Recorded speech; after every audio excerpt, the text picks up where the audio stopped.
हाय viewers. तो चलिए शुरू करते हैं आज की कहानी का सफ़र जिसका नाम है पतझड़ और जिसे मोनोकॉल ने लिखा है।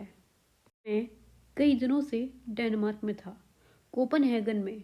मैं जानता भी नहीं था कि इतनी दूर आया जा सकता है। मैं डेनमार्क के बारे में कुछ नहीं जानता था। कोपनहेगन का नाम शायद फिल्मों और किताबों में पढ़ा था, पर ऐसा कुछ भी नहीं था कि मैंने इसे चुना था। यहाँ भी मैं पार्क का कुत्ता ही था। मेरी दोस्त का डेनिश बॉयफ्रेंड डेनिश एम्बेसी में काम करता था। उसने कहा कि तुम डेनमार्क चले जाओ, और मैंने उसे एक काम की तरह लिया। उसके बॉयफ्रेंड ने मेरा वीज़ा की प्रक्रिया को आसान कर दिया, और एक दिन मैंने खुद को कोपनहेगन में पाया। उसके बॉयफ्रेंड ने मुझे एक लिस्ट भी दी थी कि कोपनहेगन में क्या क्या किया जा सकता है, पर मैंने उसकी लिस्ट को अब तक देखा भी नहीं था। मैं कई दिनों तक अपने कमरे में ही रहा, जो मुझे एयरबन पर सस्ता मिल गया था। मैं बस खाने और दारू पीने के पास के पब में जाता था। फिर मैंने अपनी इस दैनिक दिनचर्या से बोर होने लगा। पिछले कुछ दिनों से मैं दिन भर एक शहर में भटकता रहता।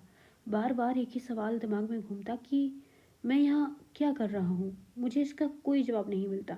मैं पिछली रात इतना भटका हुआ महसूस कर रहा था कि मैंने चलते चलते शहर के उन हिस्सों में चला गया जहाँ से वापस आने में मुझे गूगल मैप का इस्तेमाल करना पड़ा। यह शहर अपने परायेपन के साथ मुझे लगातार ताक रहा होता, और मेरे पास इसे देने के लिए सिर्फ अपनी दुख की कहानी के अलावा कुछ नहीं था जिसे ये सुनना नहीं चाहता था। दिन ऐसे धीरे धीरे खिसक रहे थे कि लगता वक्त कहीं अटका पड़ा है। कौन कहता है कि यात्राएं सब सही कर देती हैं। मुझे पहले भी बिना काम के कहीं जाने की कोई वजह समझ नहीं आती थी, और आज भी।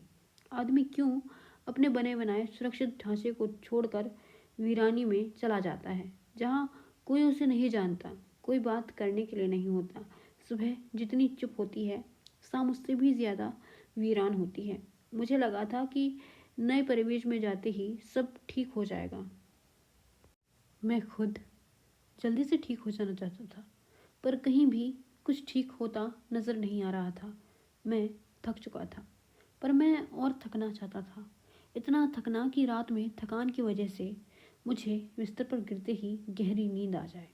मैं रोज सुबह टहलने निकलता, दोपहर तक चलता रहता, फिर कमरे पर आकर सोने की कोशिश करता, पर नींद की गिरफ्त में जाने के बजाय बस बिस्तर पर पड़ा दीवारें ताकता रहता। शाम को भूख फिर बाहर निकलने पर मजबूर कर देती, और मैं अलग अलग पबों में बैठकर बहुत पीता, और जब आगे पीना मुश्किल हो जाता तो मैं लड़खड़ाता हुआ अपने कमरे में वापस आकर बिखर जाता।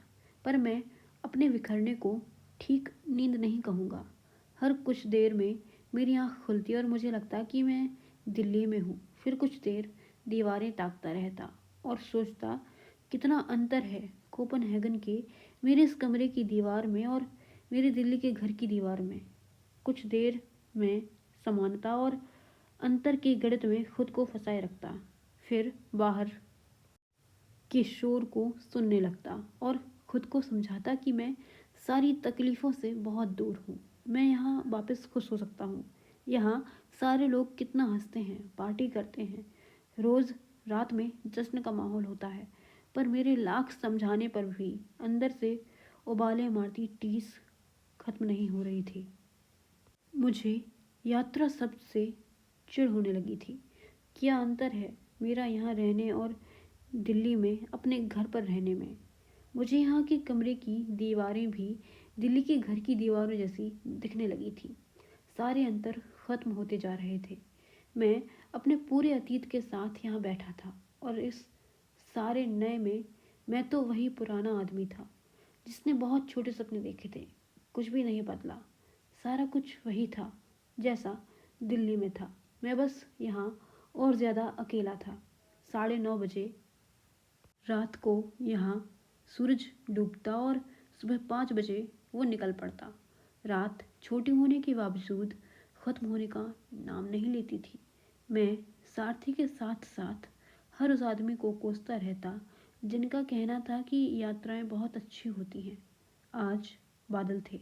मौसम उतना गर्म नहीं था जितना पिछले कुछ दिनों से हुआ पड़ा था। आज मैंने तय किया था कि मैं बिल्कुल नहीं पीऊंगा। मैं पूरा दिन टहलने के बाद कमरे पर आ गया। फिर कुछ देर सोने की कोशिश की, पर बिस्तर पर करवटें बदलता रहा। मुझे लगने लगा था कि मैंने खुद को एक कैद दे रखी है। जैसे तैसे शाम हुई। बादल अभी भी गहरे थे। हल्की ठंडी हवा चल रही थी। मैं पास के एक पार्क में टहलने चला गया। 8 बजे करीब अचानक बादल छट गए और सूरज चमकने लगा। 8 बजे का सूरज बहुत ही खूबसूरत नजर आ रहा था। मैं खुद को रोक नहीं पाया और सोचा कि एक बियर पीने से क्या हो जाएगा। कोपनहेगन में सूरज निकलते ही लोग बाहर निकल आते थे। अचानक हर जगह लोगों से भर गई थी। मैंने एक कैफे से बियर ली और बाहर खुले में आकर बैठ गया। मैं खुशी से चमचमाते चेहरों को देख रहा था। लोग साइकिल पर, पैदल, दौड़ते बहुत खुश लग रहे थे। सामने पार्क में बच्चे झूलों पर झूल रहे थे। कुछ बच्चे बास्केटबॉल खेल रहे थे। यहाँ जीवन कितना अलग है। वह मुश्किल ऐसे क्षण आते हैं जब मुझे ठीक महसूस होता है। कितने दिनों बाद आज मैं ठीक महसूस कर रहा था। मैंने एक गहरी सांस ली और फिर खुद से कहा कि देख कितना सुंदर है ये सब, कितने खुश हैं यहाँ लोग। मैंने जबरन मुस्कुराने की कोशिश की। मेरे होंठ हिले पर माथे के बल वैसे के वैसे रहे। मेरे पीछे दो लड़कियां बैठी थीं। शायद बहुत दिनों बाद वो मिली थी, इसलिए उनकी बातों में बहुत उत्साह था। उनके संवाद मुझ तक बहुत आसानी से पहुंच रहे थे। उनमें से एक लड़की ने कहा कि मैं थक गई हूँ कोपनहेगन से। मैं अब यहाँ नहीं रह सकती। वह अभी अभी स्पेन घूमकर आई थी। वे वेलेंसिया की बात कर रहे थे। सारथी गई थी वेलेंसिया। उसने मुझे उस शहर के बारे में बताया था। मेरी बार बार इच्छा होती कि घूमकर उनकी बातों में शिरकत दूं। मैंने अपनी कुर्सी थोड़ी सी उनकी तरफ घुमा दी ताकि मुझे उनकी बातों के साथ साथ उनके चेहरे भी नजर आए। तभी मुझे सामने से एक आवाज़ आई, आपको मज़ा आ रहा है उनकी बातें सुनने में? उसने खराब हिंदी में बोला था। मैं चकित रह गया कि कोई मेरे बगल की टेबल पर आकर बैठा और मुझे इस बात की कोई भनक नहीं लगी। वो कोपनहेगन की बुराई कर रही थी और मैं उसका जायका ले रहा था। मैंने खिसियाते हुए कहा, वो हंस दी। Thank you for watching.